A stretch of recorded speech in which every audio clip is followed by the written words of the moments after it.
Good day and welcome to everyone. This is Commander Ray Ford with FDA Center for Drug Evaluation and Research, Small Business and Industry Assistance Program, also known as CDER SBIA. Thank you for joining us today for our live event, The Ins and Outs of Prescribing Clinical Pharmacology Information and Prescription Drug Labeling.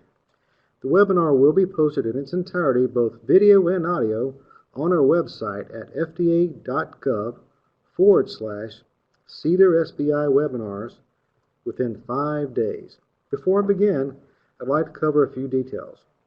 This activity has been pre-approved by RAPS as eligible for up to 1.5 credits towards a participant's RAC recertification upon full completion. You'll be able to obtain the attendance certificate only upon completion of the survey, which will remain open for 2 weeks. The survey and certificate are available only to those who attend the live event. In other words, you must be attending this live event right now. Even if you don't need the certificate, we'd appreciate it if you let us know your comments and feedback via the survey. To outline today's event, the webinar will run approximately for 1.5 hours. Dr. Tran will present for approximately 45 minutes, followed by a short break. After the break, we'll have a question and answer session. So let's begin. As previously stated, our presentation is entitled The Ins and Outs of Presenting Clinical Pharmacology Information and Prescription Drug Labeling. Our featured speaker is Dr. Mongthuong Tran, PharmD, BCPS, Labeling and Health Communication Specialist, Office of Clinical Pharmacology, and the Office of Translational Sciences in CDER. Welcome, Dr. Tran. Thank you, Ray. Good afternoon, and I would like to welcome everyone to this presentation about the ins and outs of presenting clinical pharmacology information in the prescription drug labeling, which is commonly referred to as prescribing information or the package insert. Again, my name is Mongthuong Tran, and I am a labeling and health communication specialist in the Office of Clinical Pharmacology within CDER at the FDA. I'm very excited to be speaking with you today about labeling as a form of communication and how to present clinical pharmacology information. Before we get started, please note that any tables and figures presented today are meant to be illustrative examples and are not intended to limit the use of other possible approaches to convey critical information, and I have nothing to disclose as it relates to this presentation. Again, I would like to welcome you and hope that by the end of this presentation, you will have gained a better understanding of the key regulations that impact the communication of clinical pharmacology-related information, are able to describe where and how content is structured in the clinical pharmacology section, and are able to identify alternative methods to present complex information. The last 3 bullets are governed by the Clinical Pharmacology Section 12 guidance, which will be highlighted throughout this talk. Prescription drug labeling, or PDL, is the primary mechanism through which FDA and drug manufacturers communicate essential science-based prescribing information for healthcare providers to safely and effectively treat patients. Communicating this critical information in PDL is a key component of a drug development program. The PDL must be informative, accurate, and updated when new information becomes available that causes labeling to become inaccurate. And this is because labeling must not be false, misleading, or promotional in tone, such as making speculative or implied claims regarding safety or effectiveness. And the regulations state that the PDL must be based on human data whenever possible. Over 2 decades ago, the agency evaluated the usefulness of labeling to determine whether and how its contents and format could be improved. Following extensive research obtained from focus groups, a national physician survey, and numerous public meetings and comments, the agency finalized the Physician Labeling Rule, or PLR, in 2006. The PLR was designed to make it easier for healthcare providers to access, read, and discern critical information in labeling. As a result, this would enhance the safe and effective use of drugs and hopefully minimize medication errors and adverse reactions due to misunderstood or incorrectly applied drug information. So what you see here on this slide are the 17 sections of the full prescribing information found in updated PLR labeling. And again, the presentation will focus primarily on Section 12 with clinical pharmacology. However, please note that clinical pharmacology-related information is not limited to Section 12, which is at the base of this pyramid here. Clinical pharmacology has one of the broadest footprints in the approved product labeling. It informs many of the clinical decisions and recommendations for dose modifications found in Section 7 with drug interactions, specific populations in Section 8, and Section 2 with dosage and administration. In general, the higher the section number, the more detailed the information communicated. So for example, drug interactions in Section 7 includes more action-oriented information and is informed by the detailed clinical pharmacology information found in Section 12. In 2013, CDER introduced the Prescription Drug Labeling Improvement and Enhancement Initiative. The focus of this initiative was to increase the number of drugs with PLR-compliant labeling. In addition, the agency initiative sought to develop and evaluate enhancements that promote clarity, utility, and comprehension of labeling. In an effort to implement the PLR rule across CDER, policies, guidances, and best practices were developed to foster consistency across the center. And to date, there are 6 draft guidances and 16 final guidances available for reference. Now we will transition to the main focus of today's talk about this guidance entitled Clinical Pharmacology Section of Labeling for Human Prescription Drug and Biological Products. One of our goals with this guidance is to promote consistent presentation of clinical pharmacology information, similarly from drug to drug whenever possible. And I should state that this guidance represents the current thinking of the agency on this topic. It does not create any rights for any persons and is not binding on FDA or the public.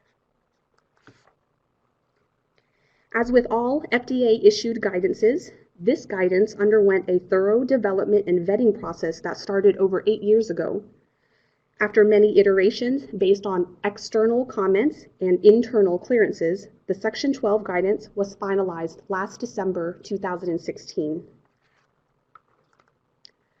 Here is a snapshot of the layout specifically for Section 12, which is color-coded for you based on subsections. And I plan to go into further detail on subsections 12.1, 2, and 3 in the upcoming slides. I will not speak much about subsections 12.4 and 12.5 other than to say it should be reserved for microbiology and pharmacogenomics. Additional subsections may be warranted to convey important clinical pharmacology findings that, for example, do not fit within the scope of these standard subsections. An example for a subsection 12.6 could be a discussion about an additive or excipient that poses safety issues and requires additional PK information be communicated. By separating this information about an additive or excipient, this may minimize confusion with the pharmacokinetic information of the parent drug. We're going to spend a little bit of time on this slide. This graphic outlines the general do's and don'ts for Section 12, though many of these tips can be applied throughout the PDL. Since labeling is intended for the general healthcare provider, the clinical pharmacology section should be understandable to providers who may not have specific expertise in clinical pharmacology. Content in Section 12 should describe positive and pertinent negative findings. We also encourage consistency with formatting and units to improve readability. As we just saw, subsection 12.3 may include many headings and subheadings, so using a consistent approach is helpful to distinguish them. So for example, all headings could be underlined while subheadings are italicized. In the same vein, if you are communicating exposure changes, it should be consistently presented as either percent or fold change and not flip back and forth between the two. This guidance recommends including measures of dispersion or variability. So pharmacokinetic and pharmacodynamic values should be reported as mean plus or minus standard deviation, or median with min to max values. Moving over to the right side of the slide, I should reiterate the regulations that state labeling should not be inaccurate, false, misleading, or promotional. Vague or subjective wording should be avoided. Rather than writing absorption is extensive or half-life is fast, the actual data for absorption or half-life should be included in section 12 instead. And last but not least, information from animals or in vitro studies can be included in section 12 where helpful and clearly relevant to the human exposure. I'll be revisiting this clinical pharmacology layout, but now we will discuss the main points for the first subsection 12.1 on mechanism of action. Subsection 12.1 must summarize the drug's mechanism of action at various levels for each approved indication. The MOA for indications or uses not under the indication and usage section 2 must not be presented here. Otherwise, if the MOA is unknown, a statement about the lack of information should be stated here instead. For antimicrobial agents, a straightforward statement like the one shown on the slide should appear under 12.1 with a cross-reference to subsection 12.4 microbiology, where the comprehensive antimicrobial mechanism of action is described. Next up is the pharmacodynamics subsection 12.2, which may include a heading of cardiac electrophysiology. The PD subsection must include a description of any pharmacologic effect related to the clinical effect, adverse effects, or toxicities of the drug and its active metabolites. This summary may communicate information about the PD effect, including time and onset of peak, reversibility, duration, and differential PD effects in subpopulations. Now, if there were no relevant PD data, or if the PD effects are unknown, a statement indicating the lack of this information is needed here. Now recall, section 12 should communicate detailed content, so it may include information that supports therapeutic drug monitoring or the clinical impact of anti-product antibody formation on PD. However, if both PK and PD are affected by anti-product antibody formation, this should be covered in the next 12.3 pharmacokinetics subsection.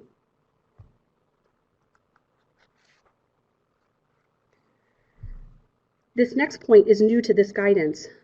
Those drug-drug interactions or specific populations with a clinically significant impact that is purely PD in nature and not driven by exposure changes is now allowed in subsection 12.2.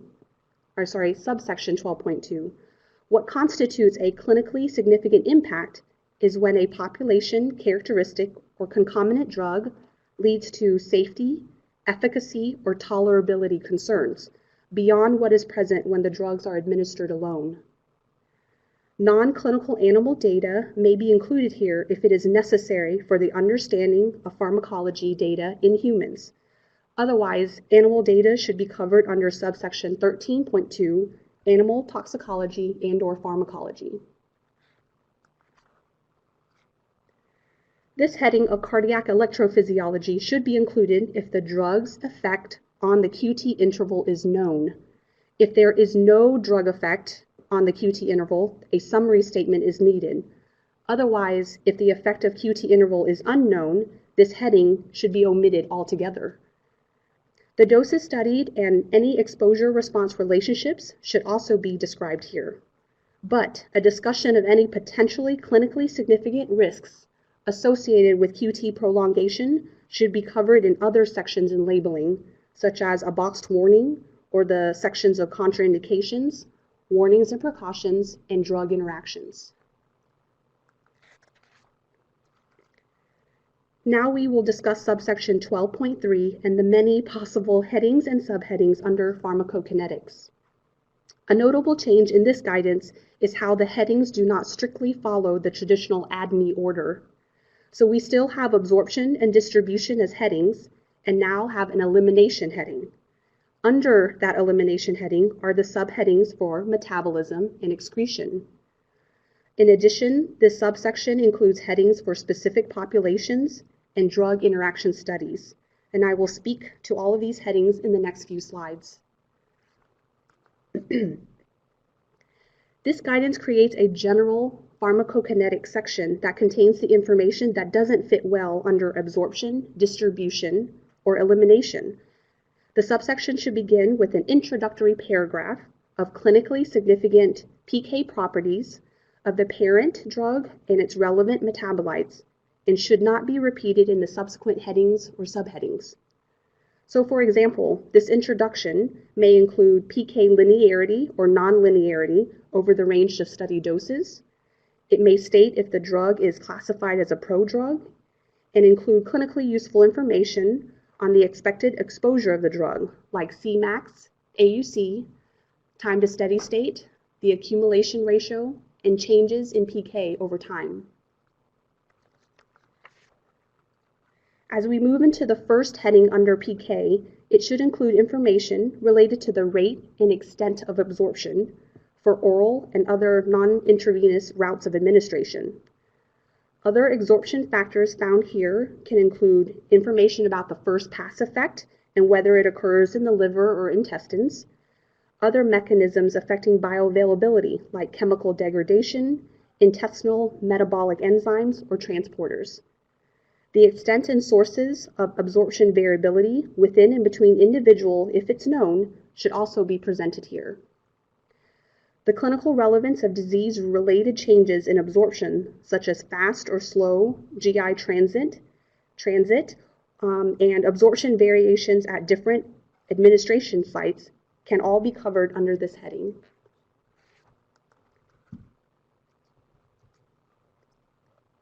A description of the effect of food on the absorption of orally administered drugs should be included under this aptly named subheading.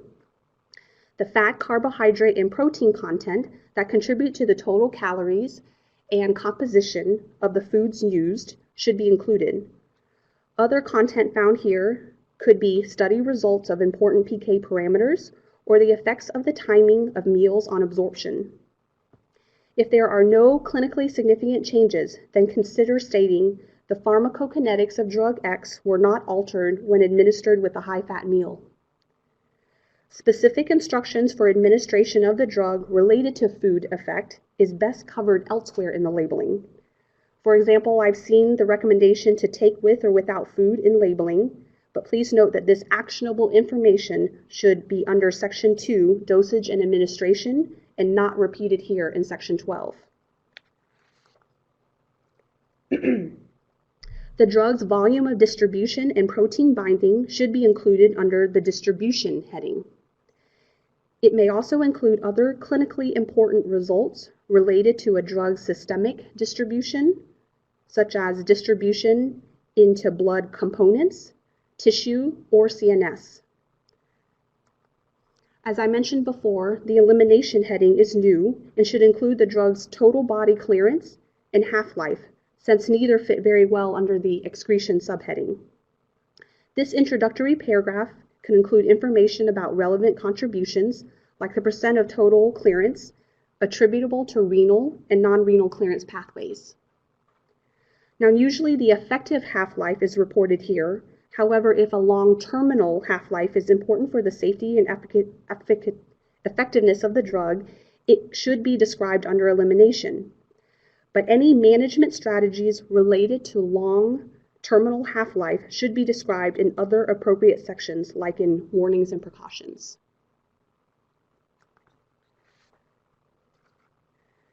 One of the subheadings under elimination is dedicated to metabolism.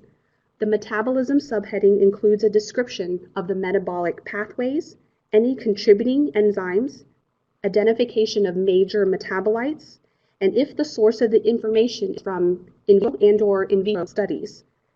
If there is uncertainty about the metabolic pathways, the pathways that have been ruled out should be identified in this subheading. And if the metabolite's activity is relevant, the metabolite to parent exposure ratio and its contribution to the parent's drug activity should be stated. Say, for example, two active metabolites Y and Z that are equal potent to the parent were identified in plasma, and their AUCs represent 25% and 11% of the parent AUC respectively. The other subheading here under elimination is excretion. The excretion subheading should include the pathways, extent, and the mechanism of parent and metabolite excretion from the body. Mechanisms involved in the excretory process should be included. So for example, if a drug undergoes renal excretion, describe it as either glomerular filtration, active secretion, or reabsorption. And transporters involved in the excretion process should also be identified. In most labeling, clinical pharmacology information is presented in text. However, based on its complexity, it may be more beneficial to present the information in a tabular or graphic format to enhance readability and clarity. Here is an example of an alternative display of complex pharmacokinetic information presented in a table. You can see here that there are multiple exposure levels shown for single dosing and at steady state, for different food effects, and information for the parent drug as well as two different metabolites. Now, it's very possible that this key information may be overlooked if presented in lengthy text. With this table, the essential parameters are organized in a clear and concise way, and the footnotes below are available to provide additional context for the healthcare provider as needed. Now, if you elect to go this route, the idea is to use the table in place of text, rather than to repeat what is already presented in text. Here is another advantageous opportunity to use an alternative display in labeling for a fixed-dose combination drug product. Rather than presenting the pharmacokinetic parameters for each drug component in text, this table is easier to navigate and allows the healthcare provider to quickly access the necessary information. The next subheading for specific populations should include results of studies and analyses that evaluate the potential PK differences in subpopulations defined by age, sex, race, ethnicity, renal function, hepatic function, and pregnancy, which all establish the recommended subheadings that follow. In an effort to streamline communication, this guidance recommends a summary sentence about any specific populations without clinically significant PK changes or when studies have not been conducted. So the example provided presents the lack of PK differences observed in mild renal impairment, any hepatic impairment, or geriatric patients in one concise sentence. By consolidating this information, as shown here, it avoids having to list each subpopulation separately, which can clutter labeling. You will also note that it provides the classification of renal impairment, being mild, for example, and the method for estimating the degree of organ impairment. It is important to include the classification and determination at each mention of organ impairment to provide context, because healthcare providers may only access a specific section of labeling at any given time.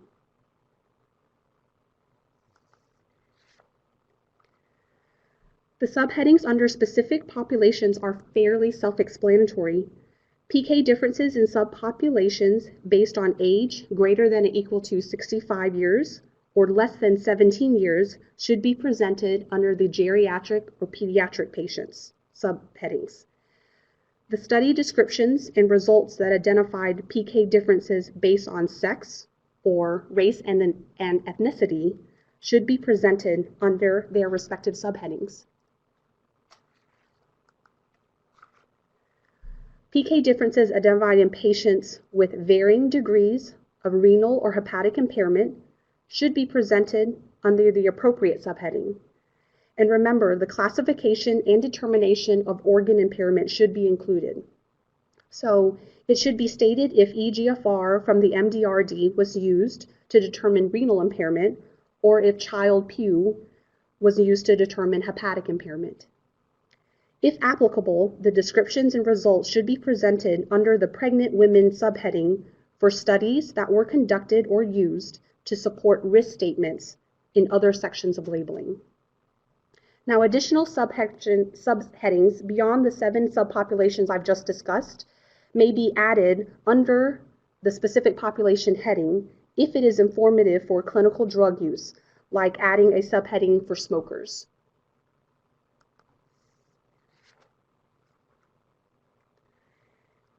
An alternative display in lieu of text may be worthwhile if you have a lot of clinically significant information related to several different subpopulations. This table is able to clearly showcase 3 specific populations and present their exposure ratios and 90% confidence interval. Any text under this heading should generally not repeat the information in the table. In this case, the text succinctly presents the subpopulations without clinically significant PK changes. The same 3 specific populations you just saw are now presented as a figure.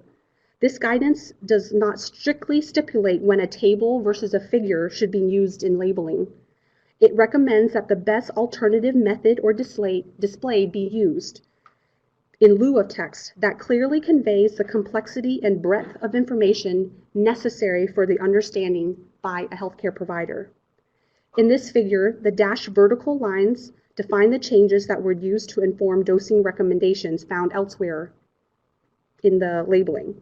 This is key content that may be informative to the healthcare provider and is more easily accessed in this figure compared to lengthy text.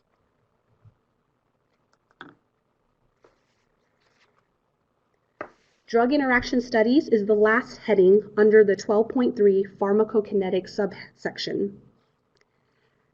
This heading should include both positive and pertinent negative results from in vitro and/or in vivo studies conducted to evaluate drug interactions. A list of studied drugs with no clinically relevant interaction potential should also be summarized here. What should not be presented or repeated here are any specific actionable instructions related to drug-drug interactions, which are best communicated in other sections in labeling.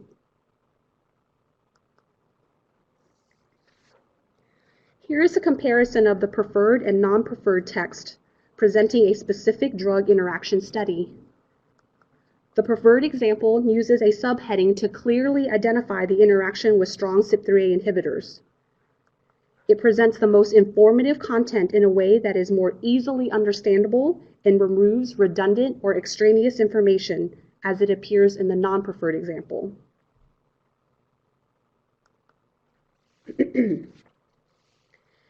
In lieu of text, this example of a table presents 3 different drug-drug interaction studies that establish clinically relevant interactions.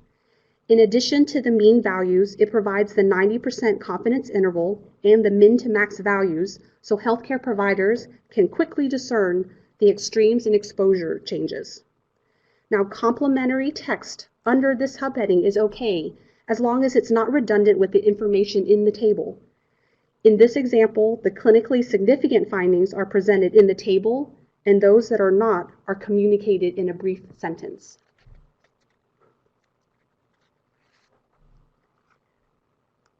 And to finish out the conversation around using alternative communication methods, here is the same complex information provided in a figure that includes the different interacting drugs and the PK exposure changes.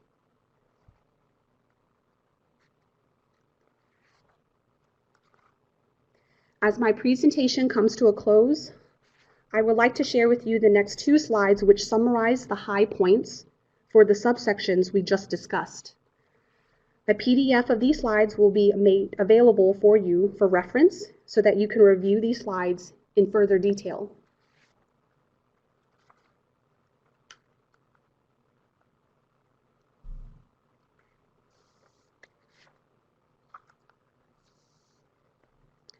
Prescription drug labeling should communicate essential and accurate information for healthcare providers to safely and effectively prescribe and use drugs.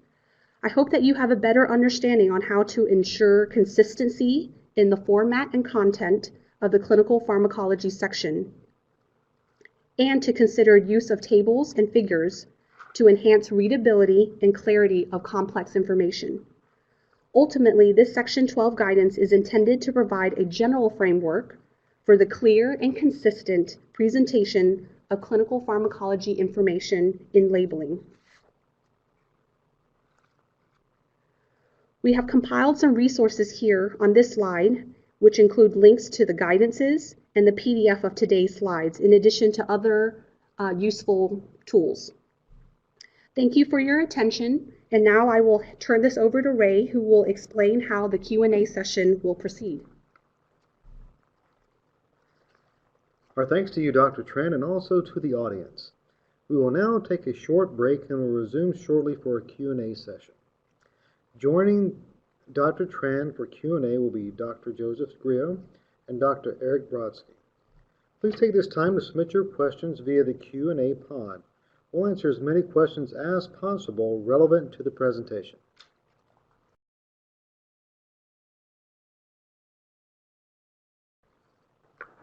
Welcome back, everyone. We're ready to get started on the questions. My name is Joseph Grillo. I'm the Associate Director for Labeling and Health Communication in the Office of Clinical Pharmacology. And myself, Mongthuong Tran, Eric Brodsky, who's in the Office of New Drugs, and Kim Bergman, who's in my group, Labeling and Health Communication, will be working on these questions. So let's get started with the first question we have. Has to do with Mongthuong's presentation, where she talked about adding a subsection, and she gave the example of when we have additives or excipients that may require PK monitoring. And the question we had was, when we said additive effects, were we referring to combination studies? No, what we were referring to is additives in a formulation. So, for example, if in a formulation, in addition to the active ingredient, there's another excipient or other ingredient in the product that, for example, might cause some sort of a adverse reaction or safety issue, requiring that we follow and report the PK behavior of that excipient, then rather than confuse the PK of the active drug with that of this excipient, it would be a good idea to perhaps put that into a separate section so that there's no confusion in the PK values that we're talking about. Let's see, the next question we have has to do with the idea of actually the presence of clinical pharmacology information and labeling at all, because it's not well understood by consumers. I guess my response to that would be that the professional prescribing information is written for the healthcare provider. So it would be, physicians, nurse practitioners, physician assistants, pharmacists, nurses, people who prescribe or are involved in the act of getting a drug from prescribing, to the patient. So really, this isn't written for consumers. There is patient-specific information that the agency does produce that is written in a format that can be understood by consumers. So really, if consumers need to access this information, they should first access the patient-specific information, and then maybe speak with their healthcare provider to help them understand the information that might be in the professional labeling if they choose to read that. I think I'll let Mongthuong try the next question. So the next question states, if a drug is not studied in a specific population, how do we report this fact? And I think the question answers its own, provides its own answer, which is you would just state it as such, that this was not, the study wasn't conducted, or the effect of this specific population is unknown. Another question comes in that reads, does PK data on major metabolites need to be presented if they are inactive or do not have an impact on safety?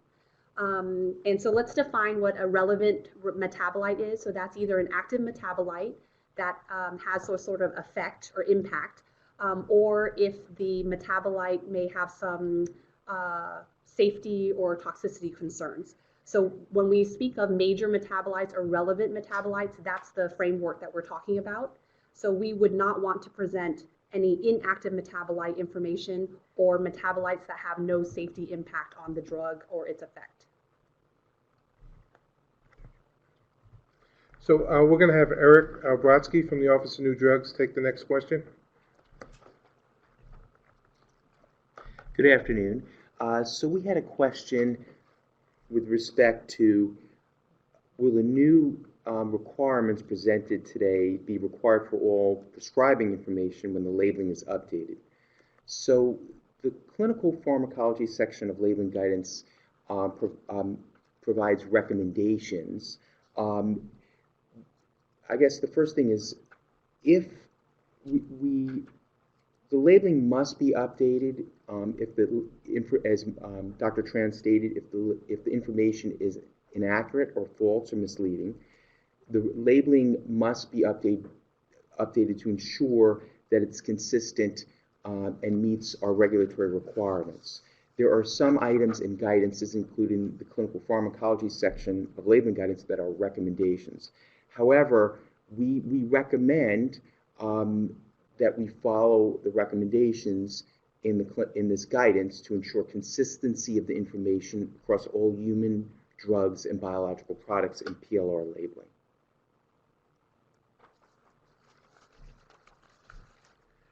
Thanks, Eric. So let's go to the next question, and that had to do with the use of the min-max in drug-drug interaction subheading. And the question is, why are we using the min-max? Why shouldn't we just use the 90% confidence interval? And then that goes back really to the first regulation that Mongthuong presented, which is really, the labeling should contain essential information necessary for the healthcare provider to safely prescribe the drug. And I've already defined what healthcare provider is. And, we need to think about what would your average healthcare provider understand. And while some may understand 90% confidence intervals, a lot of times that's more of a regulatory tool for us. And really, when we've spoken with healthcare providers, they tend to tell us it's very nice to know, the average change in exposure. However, if I have a patient who is having some type of adverse reaction, it would be nice to know what the extreme could be. So, for example, if the average is twofold, it would be nice to know that fourfold is also possible, and that could be what I'm seeing here, and that's why this person might still be having this interaction. So we think it is important to have that type of information for the healthcare provider. However, if it's obviously misleading or there's some issues with that, that would be a review issue that obviously would be addressed during the review of the application. Let's see, the next question. Okay, this is actually a good question about are the charts and tables Dr. Tran presented, are they preferred by the agency? And I do get this question quite often, especially about the charts that you saw for the drug interactions. And the agency has no preference on when we should be using text, table, or figure. As Mongthuong alluded to, our recommendation is it really comes down to effectively communicating the information. So when trying to decide what to use, we look at things like the breadth of the data, the complexity of the information, how readable is the information in text format. We don't want the information to be so lengthy as text that the key significant information is actually lost in, swinging in a bunch of information that's not as important, and the key information gets lost. So really, we need to look at the best way to communicate the key, most important, essential information to the healthcare provider. And depending on the application, that could be a table, text, or or figure. If you have a specific preference when you submit this type of information, for example, in the clinical pharmacology summary, you could make a justification as to why you think a table might be appropriate. If you think that there might be some confusion on the part of the agency as to why you're using this enhancement, that's always welcome. As someone who was a reviewer before taking my current position, I always found it very helpful when sponsors would give some justification for their labeling decisions. So let's see. Next question we have has to do with, again, about the measure of dispersion. So the question we have is with regard to our recommendation for using for PK/PD values either standard deviation or minimum maximum values as a measure of dispersion. And the question was, how about other measures such as coefficient of variation? Again, the key thing we're looking for is that the healthcare provider be able to clearly understand the information. So we gave the parameters that we thought would be best understood by the most healthcare providers. There will be, of course, always be exceptions, and there will be instances where other measures may be more appropriate. However, if you do use a measure or a term or a concept that's highly specific to clinical pharmacology, that means really only a clinical pharmacologist is going to understand it.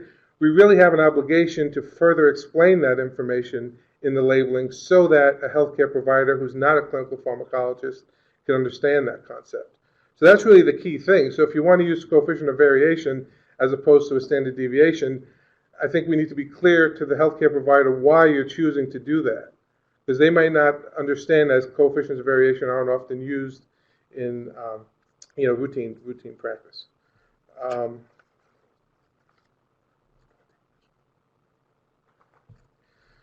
Okay, so the next question we have is to what extent do sections and subsections include not applicable statements versus eliminating the section altogether?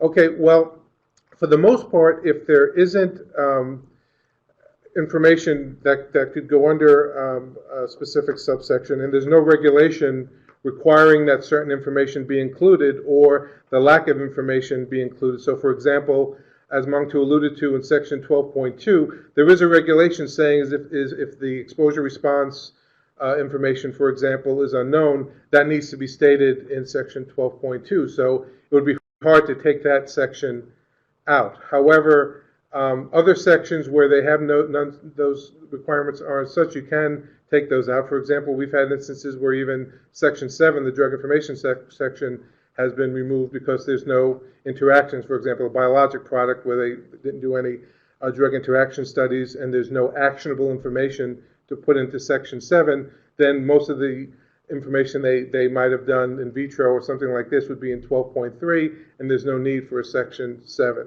So in those cases, you would be able to eliminate that section.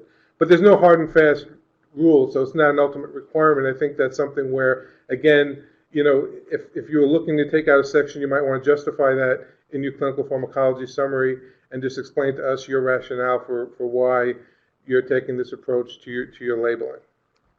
And Joe, this is Mongthuong, and I would like to just tag on to that. So we would not encourage the statement of saying, this information is not applicable or this section is not applicable and not have that be in labeling, but something to the effect of, these populations or these drug interactions are unknown in the place of this drug. So again, the guidance does provide some example language that can be used in labeling, but none of them promote this statement of not applicable. Okay, so we have another question regarding food effect, and the question is a food effect section only restricted to drugs that are administered orally? And that's a very interesting question. So my answer would be, in general, you would think that it would be primarily for drugs administered orally, but there's always rare cases where something else could be going on. So in our business, we really never say never. So for example, there could be a drug administered in a different way that somehow ends up being excreted into the gut and bound and removed or something like this. So that's really a review issue. I would say, in most cases, the food effect information we're seeing is coming from oral administration, but I wouldn't rule out that there could never be a scenario where we might need to look at other routes of administration as well. Let's see. Another question that we have is it possible to get advice for what to say when we don't have information with regard to metabolism, or should we just leave the subsections blank? I think if you don't have any information to put in those subsections, then they should be omitted. If you think it's important to the healthcare provider, however, that they do know that you haven't done the study in that, let's say, for example, intuitively, this study should have been done, but due to let's say it's a breakthrough application or something, and those are going to be done post-marketing or something like that, you may want to let them know that study hasn't been done. So I think it really depends on whether or not the clinical relevance of that information. So if it wasn't studied and there's really no intuitive necessity for having that information, like these two drugs are always used together, so the average healthcare provider is going to say, did they study this? They should have studied this. Then we may want to include that the drug wasn't studied. If it's clearly out of scope, like for example, you have an IV drug and you don't need an absorption section because you have no absorption information, it's not relevant to this particular thing, then you may want to leave out the absorption section. So another question came through and asked me to please clarify my statement about the appropriateness of effective versus elimination half-life. And in the guidance, what I was trying to convey is that the half-life value reported usually is based on the half-life on the time to reach steady state. So that's the effective half-life. However, if there's a long terminal half-life that is deemed important to the safety or effectiveness of the drug, then that value could also be described under the elimination heading. But again, generally, the effective half-life is what is communicated here. So we have another question regarding any comments on the placement of this information in non-PLR labels.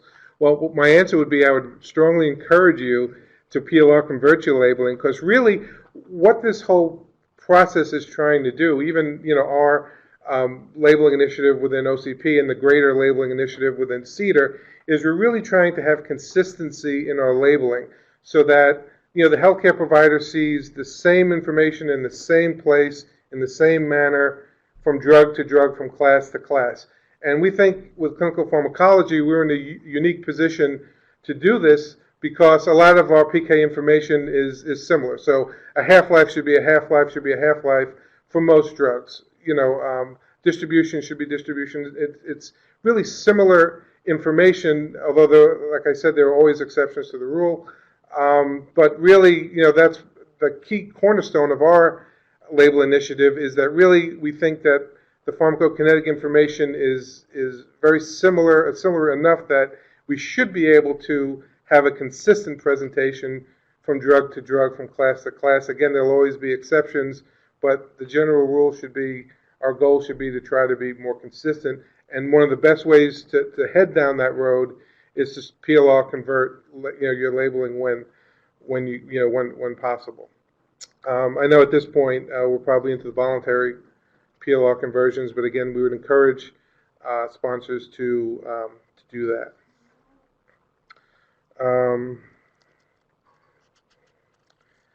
Let's see. Alternative displays. We have a question. How does the agency feel about the inclusion of PK curves in labeling? I think that is more of a review issue. If it's essential to the safe prescribing of the drug and it's important to the understanding of the PK, then it may need to be included in labeling. I think if you feel the healthcare provider population that's reading this information may not understand what you're trying to communicate in those curves, you may need to give additional context explaining what you're trying to tell them in that curve so that they know, what the issue is. I've seen as a reviewer myself that curves will be put in labeling and that'll just be kind of it. And when you go back, you look and see, well, what are they trying to say in this? When you finally say it, then you're just like, well, we can just put that one sentence in there and take these graphs out because they're not really going to get, what you guys are trying to communicate to them. Another example would be we had one label that came in with IC50 values in vitro data for drug interactions. And we didn't think healthcare providers would know what the IC50s meant. It was a a drug for more of an ambulatory type drug. And in the end, we just figured out what the issue was, and we just gave one sentence that explained that issue and took out all those IC50 values because those are more for clinical pharmacologists. So really, I think we need to start thinking about who our audience is and trying to communicate the complex information that I know as clinical pharmacology, as a clinical pharmacist and pharmacologist myself, into something that could be clearly understood by the healthcare providers who have to prescribe these drugs, as well as pharmacists who have to dispense them, and nurses who administer them. I think that's one of the key points that we want to bring out in our labeling initiative.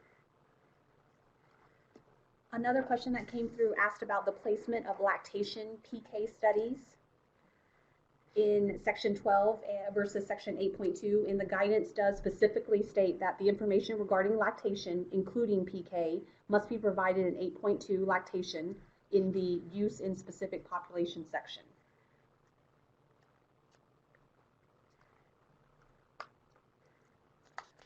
Sorry, we're just going through, a lot of great questions are coming in, and so we're just trying to sift through some of them so that we can provide you some timely responses.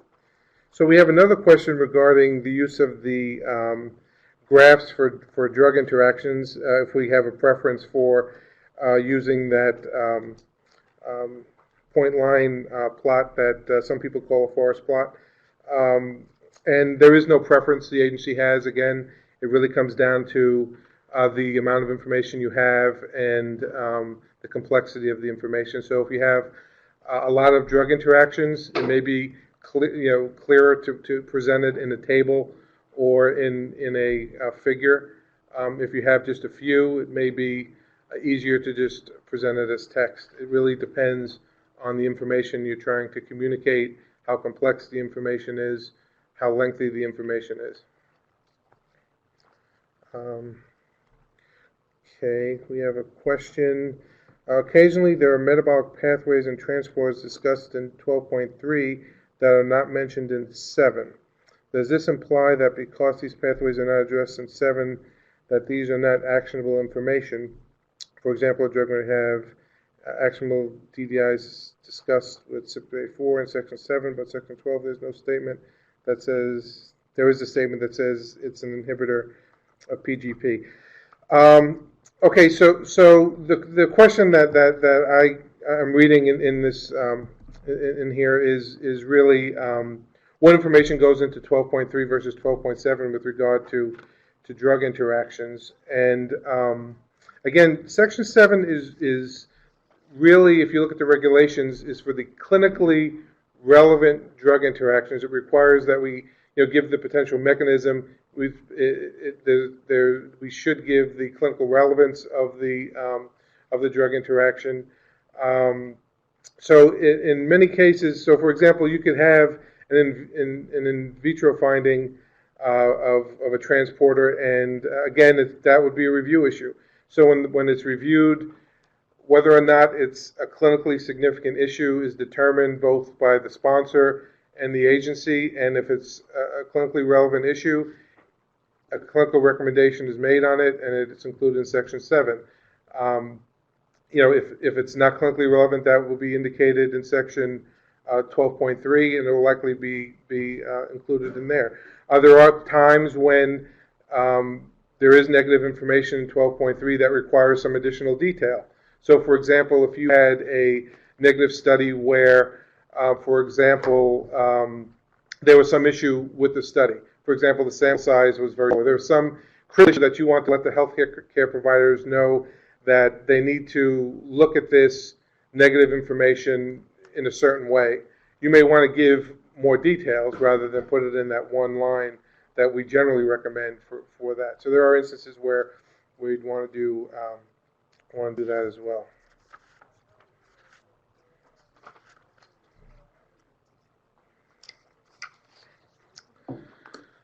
Let's see, the next question would be, should metabolite ratios be limited to percent of parent AUC at steady state, or is there an occasion where the Cmax ratio of parent or ratio following a single dose may be relevant? Well, that, of course, would be a review issue. Like I said before, we never like to say never at the agency. There's always the rare cases where things may be needed, and I really would leave that up to our excellent review staff to work with the sponsors to determine whether or not that information would be required. But really, that would be a review issue with a particular agent. Let's see.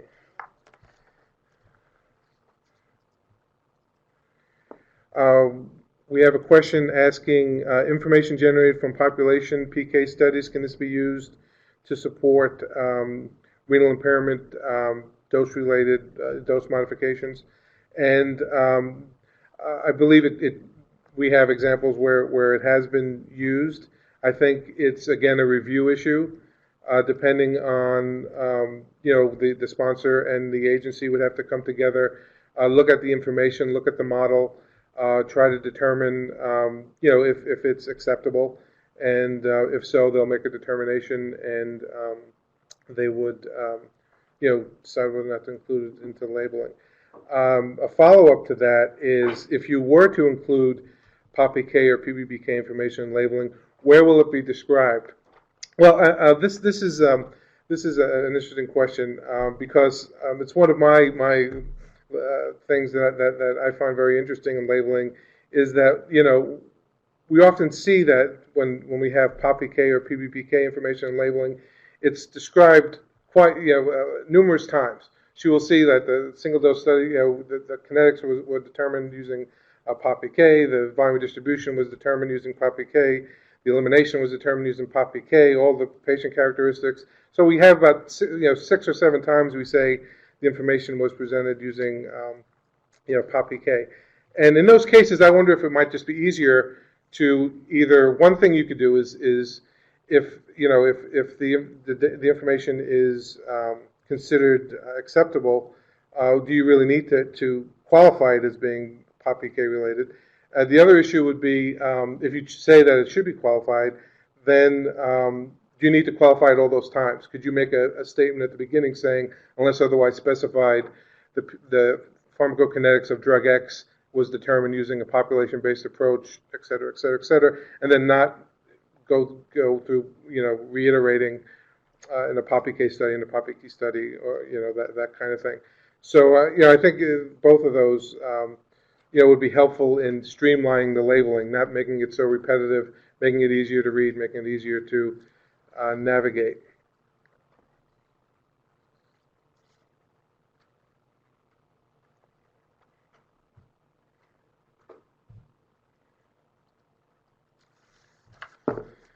See, we have another question that says, prior to the labeling guidance, we included the PK parameter values, even for IV drugs, in the PK section, but AUC and Cmax data for IV drugs technically do not belong in the absorption section, as they are not a product of the absorption process. Well, this question is related to where should exposure-related information be in Section 12 or the Clinical Pharmacology section of the labeling. And as Mongthuong alluded to, it should really be in that new general section, and that section occurs between the subsection title 12.3 Pharmacokinetics and the first heading that you would have. So in some cases it might be absorption. If absorption is not included and it's removed, then it would be distribution. But it would really be between those, between the heading and the first heading and the subsection title, and that's where you would put the exposure information if you feel it's essential for the safe and effective use of the drug. Hi, this is Eric Brodsky again. We received a question with respect to distribution of concomitant medicine in the labeling, if a concomitant medicine is required. So if a product is required to be used with another therapy, whether that is another drug, food, biological product, or another method, it's required by the indications and usage section to state that in the indication. So one would state drug X is indicated for disease Y in conjunction with drug Z. Additionally, the information about the concomitant drug would be included in other parts of the labeling. For example, the clinical studies section of labeling, section 14, would include the description and the results of the clinical studies that describe the concomitant use with that drug. Additionally, the adverse reaction section of labeling would include information about the adverse reactions with concomitant use of the drug and the concomitant drug. Thanks, Eric. So we have another question here related to pediatric information in section 12. So the question we have here is, if the trial for the pediatric indication fails, but you want to include information of the PK in labeling, where would it appear? So in general, if you do not have a pediatric indication for your drug, it should not be in section 12.3. It can be in section 8. However, the breadth of information that you put into section 8 should not be such that you would imply that the drug has an indication for pediatric use.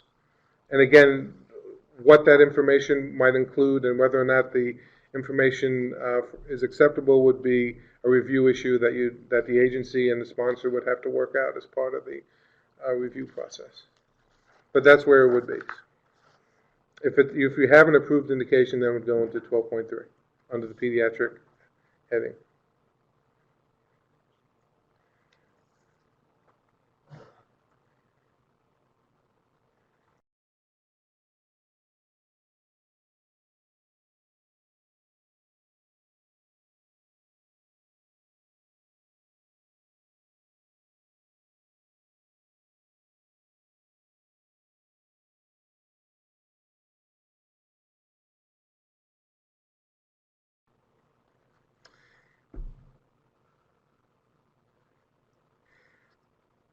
We have one question regarding distribution to other tissues, and the question is only human data or also relevant animal tissue distribution data be included, for example, brain to plasma ratio for a CNS drug? And again, so as Mongthuong alluded to, you can include animal data in labeling if it's essential for the safe prescribing of the drug. This, again, would be a review issue. You would have to justify to the agency that this information is relevant and essential, and obviously the agency and the sponsor would come to an agreement on whether or not it's appropriate for labeling. And I'm sure it could be possible to put that information in as long as it meets the criteria required.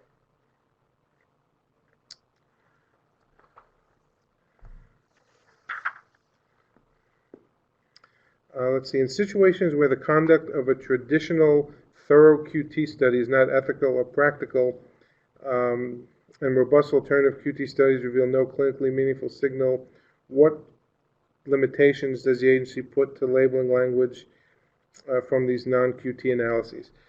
That's really something that's definitely a review issue. The agency has a group that specifically reviews these kind of things. I mean, I have seen for drugs that, as this question implies, have issues where it's not ethical or practical to give it to healthy volunteers or to do a thorough QT study. And in those cases, the sponsor does work with the agency to be able to get data that's sufficient to inform labeling. So this is really something that's more of a review issue.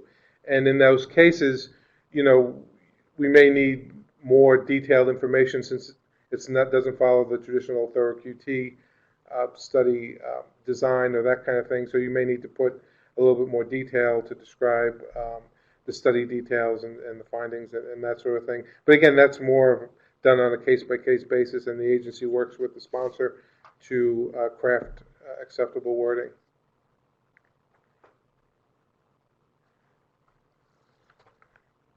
Okay, let's see, they're telling me this is the last question, so prior to labeling guidance, we included the PK parameter values, even for IV drugs, in the PK section.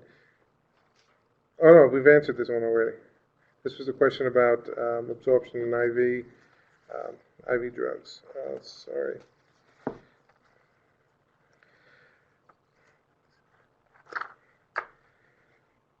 How is the mechanism of action evaluated? What level of evidence is needed for section 12.1? Again, this is really a review issue. You know, I don't want to speak for the review divisions on how, or our Clin Pharm reviewers on, but generally they look at the totality of information in the context of the information available with regard to the mechanism of action, and they make a determination with regard to what information is appropriate for labeling.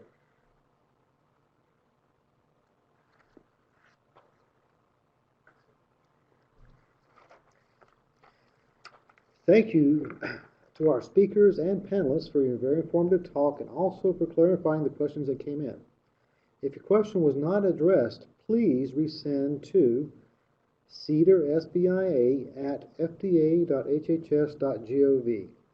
Thank you to everyone, to our audience for your attention and submitting your questions, and to Dr. Tran for your very enlightening presentation. This now brings us to the end of our event. A few closing reminders. This activity has been pre-approved by RAPS, is eligible for up to 1.5 credits towards a participant's RAC recertification upon full completion. You'll be able to obtain the attendance certificate only upon completion of the survey, which will remain open for 2 weeks.